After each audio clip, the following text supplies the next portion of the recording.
Hey everyone, Django Fett here, Honey Down Games, Comics, TV shows, movies, and more. I'm back with another X-Wing novel series review, and this is for X-Wing the Bacta War. This is the fourth book to the series, written by Michael A. Stackpole and coming out in January 1997. And right after book 3, this would be the last book for Michael A. Stackpole to write, before he returns for one book, Isard's Revenge, which is the 8th book in the series. And once again, I must reiterate, this will contain full-on spoilers, so feel free to skip to an appropriate time here if you want to just skip to the non-spoiler section. So we left on another cliffhanger, because that's how Michael A. Stackpole likes to do it, with the Rogues quitting in the end in order to pursue Ysanne Isard at Typhera, which holds the much-needed Bacta supply for the New Republic.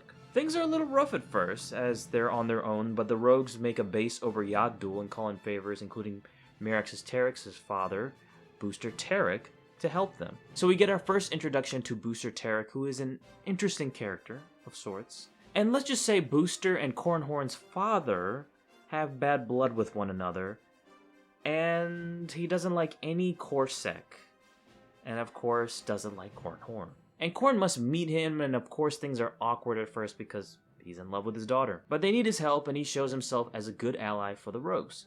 So after they meet and talk, they start raiding Bacta convoys, Imperial Bacta convoys, and redistributing the medicine to other planets. And Ysanne Isard doesn't like this and strikes back against these planets. Isard then pulls a really stupid move by attacking Typhera, and the Rogues fight back, and the New Republic forces actually come in the end to help the Rogues. And there's quite a lot that happens in this battle alone, with Arisi Delart, the rogue trader, taken out, thankfully, by Cornhorn, Ysanne Isard fleeing, shockingly enough, on a shuttle, and Corrin shooting down that shuttle, the Lushankia Super Star Destroyer and Verlin's Star Destroyer being captured in the end, with the captured Lushankia that held Republic prisoners not being there anymore. So the Rogues have to find them in the next chapter, and the Verlins given to Booster Terek on a deal with the Republic.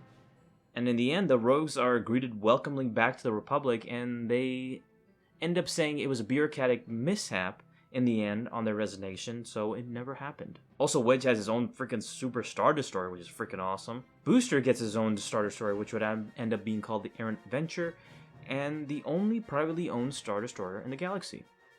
And also, Cornhorn and Merrix get married in the end. And Booster's not happy. And that's the story. So I expect Ysanne Isard to not die in the end. I don't think she dies in the end.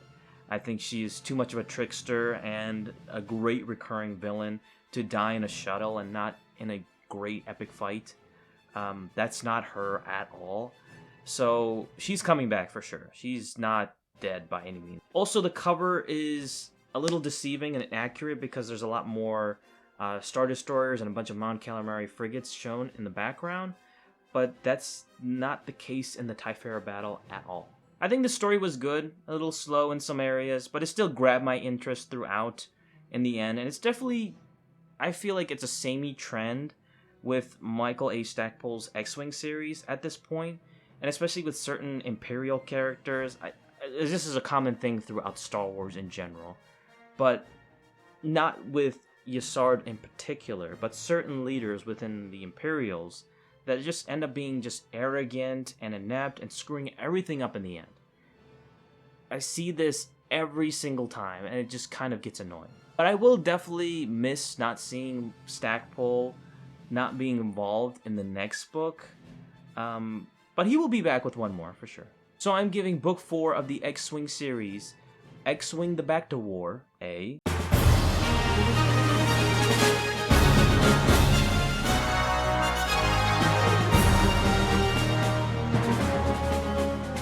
The title of this book was definitely not deceiving at all. It was a war and got intense at times, and especially the end. Plus, it's just the Rogues doing more guerrilla tactics to try bringing down Ysanne Isard, and in the end, they won. I expect the series to be dramatically different with Aaron Alston taking the reins from this point on with his approach, but I guess we'll find out how he does from now on. So that's it for my X-Wing review of this book.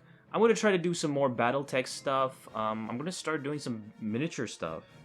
and show you guys what I have so far. So I might do a tutorial or something involved with Battletech, but look out for that in the future. So thank you guys so much for watching. Don't forget to please like this video, comment down below, tell me what you think of this book in the comment section below, and subscribe to my channel Django Fett if you haven't already, and I'll see you, my fellow Mandaway, brothers and sisters, next time. Ooh, yeah!